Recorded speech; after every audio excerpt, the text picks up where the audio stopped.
Hey everybody, and welcome back to Cash's Corner. So Kash, on Easter Friday, John Durham decided in the wee hours of the morning, put up a really significant filing. I mean, we jumped on it right away, and that actually precipitated a whole flurry of responses to that filing.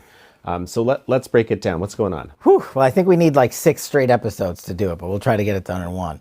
The Friday pleading is basically the only filing from John Durham's side of the case. It's the United States versus Michael Sussmann. John Durham issues what's basically called a responsive pleading, saying these are the reasons why all the defense's positions on 404B, on this type of evidence, on that witness and that witness, they're all wrong. This is why I'm right. Very substantive pleading. Fast forward to this week. In the evening hours of this week, the defense, Sussmann, plus a whole host of other individuals that have been named throughout this case, filed 14 or 16 pleadings in the matter of 24 hours. It is very, very, very unusual, Jan.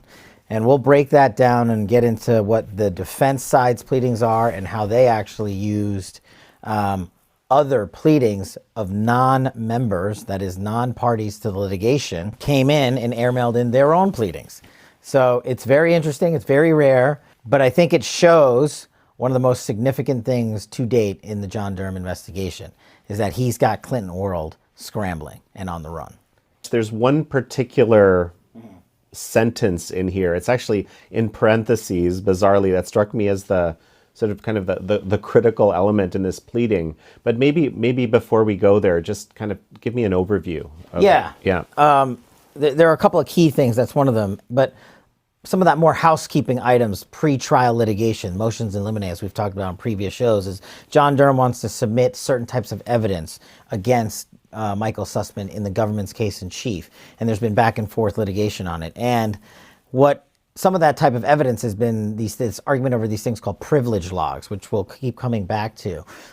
What happens is we found out that John Durham has issued multiple grand jury subpoenas to many parties, not just Sussmann, but the likes of Fusion GPS, Rodney Jaffe, the tech executive, and all these other folks, Mark Elias, Perkins Coie, and all these people in Clinton world that we've been talking about for so long, who I've said are part of this giant criminal conspiracy.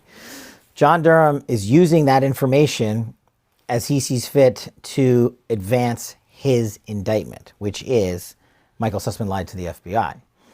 The defense in that case has largely been, well, we don't believe he lied, but if he did, it was not material. And that's that, without getting into details of law, that they're just saying, the defense for Michael Sussmann are saying, so what? That's literally what they're saying. Doesn't matter, no one cares, not material, didn't alter the route of the investigation. John Durham's saying, since you brought that up, I'm going to look at the privilege logs. And I don't want the privilege logs because the privilege logs are just like metadata that just says, oh, had meeting, had left meeting, someone was in meeting.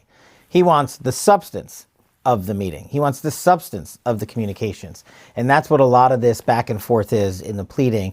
John Durham saying, well, I want the communications between Michael Sussmann and Rodney Jaffe. I want the communications between Michael Sussmann and Fusion GPS. I want the communications between Mark Elias and the Hillary Clinton campaign, because all of that shows the materiality of Michael Sussmann's lie.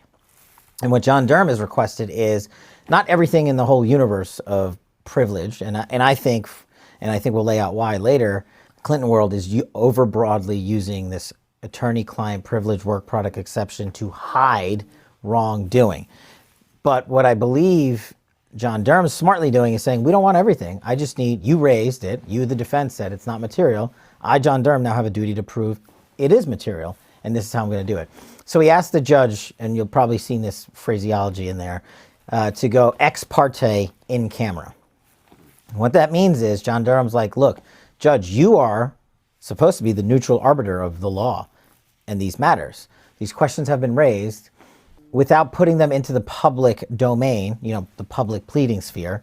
You, the judge, look at the substance of what I'm asking you to look at behind the privilege logs. And then you make the call as the referee to say, well, actually, this is relevant, this is germane, and the prosecution should be able to lose it. And what it means is, in camera just means in chambers, ex parte just means alone. So it'd be the judge and the prosecution team going through these documents and saying, yes, no, maybe, and the like. So that's the substance of the rest of this lengthy pleading by John Durham. So I have to say this right off the bat, and I know you want to go through the initial pleading a bit more, but as you're just speaking, I can't help think of some of the responses to the pleading and just the idea that what is being stated in a number of these responses goes against what people like Sussmann have actually said under oath previously, which I just trying to figure out what's going on. Is this like a Hail Mary plea? I just don't know what's going on. I think you're exactly right. From a defense perspective, I've always said the defense has overreached on this case, and we've outlined in our past shows why they've done that procedurally and substantively along the way of this prosecution. Now what has happened is I hearken back to my time running the Russiagate investigation under then Chairman Nunes when I was a chief investigator. And I told Devin at the time, I said, look, we are now unraveling what we thought was the biggest case of misconduct and fraud and conspiracy during a presidential election and the FBI's use of the FISA court and its corruption.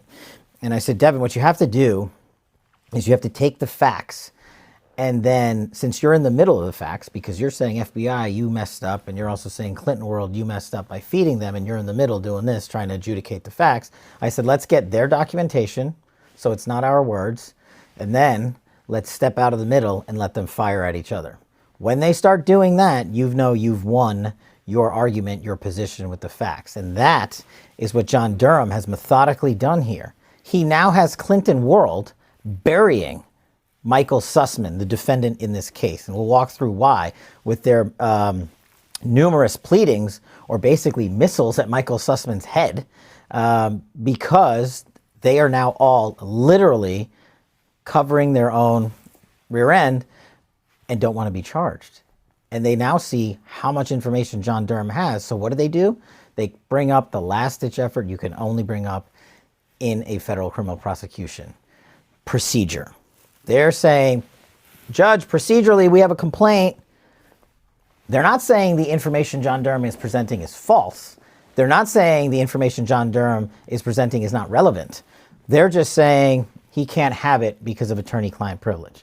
And I'll tell you why that fails later on. But what I will note is during the Russiagate investigation, and this is the highlight between the difference between an Article III federal judge in the judicial branch versus an Article II investigation in Congress of the legislative branch. When they brought up, and they did, if you look at our 60-some depositions that I took of interrogated these witnesses, including Sullivan and Sussmann and Elias and Podesta, who we'll talk about today, they would come in and say, attorney-client privilege, nothing to see here. In Congress, there's no mechanism to force that adjudication. If they raise that, you have to creatively get around it, use documentation, and further your investigation. But there's no real force mechanism. Not in federal court. The power of the Department of Justice and the power of an Article III judge, who literally is more powerful than a president because they can overturn a president's decision, has now been asked to decide the issue of privilege. And I believe that this judge, because the law demands it, will come down on the side of John Durham and say, you basically can't use privilege as a pretense. You can't go out and get a relationship and then do some unlawful activity and say, nothing to see here, it's privileged. And I think that's what they're doing, and the judge is going to see through it.